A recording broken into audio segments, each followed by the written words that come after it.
Yardımlıya salamlar, Göyçəyə salamlar, Aksuya, İmişliyə, Yardımlıya, Yevlaxa, Bərdəyə, Tərtərə, Goranboya, Lənkəra, Masallı, Astara, Lirik, Qusar, Quba, Xaçmaz, Şirvan, Qazax, Gədəbəy, Sumqayıt, Qəbələ, Şirvan, Şəki, Ucar, Gürcüstana salamlar, hər yerə salamlar.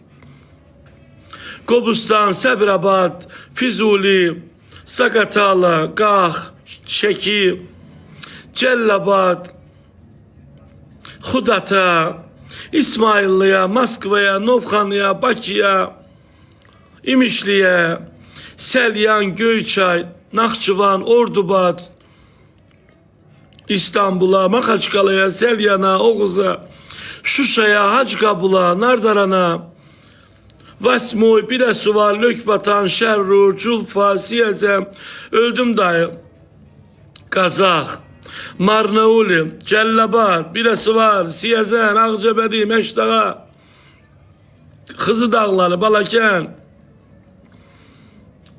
Gəncə, Akstafa, Ağcabədi, Şabran, hər yerə, Yerazlara aqromlu salamlar, Yardımlı, Tiflis, ay Allah, boğazım ağrıdı. 200 min eliyim, bu qədər danışdım dayı sizin üçün, ay Allah. Cəbrail, Naxçıvan, Qəbələdir, Qazaxıstan, Zaqatala. Öldüm dayı, Zəngilan, Lənkəran, Moskva, Şamaxı. Boğazım ağrıdı.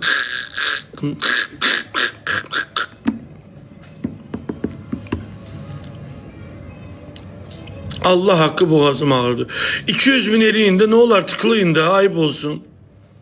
İmişli, Masallı, Qubadlı, Lənkəran, Göyçə, götür bunları atır. Ağcabədi, İsmailli, Aksudu, Masazırdı. Bəsdir də yormayın beni. Yordu Seymen, Allah hakkı yoruldum. Akşehir.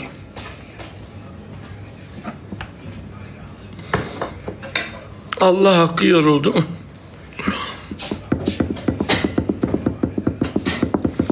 Bana paxıl olmayın, 200 bin ediyorsun.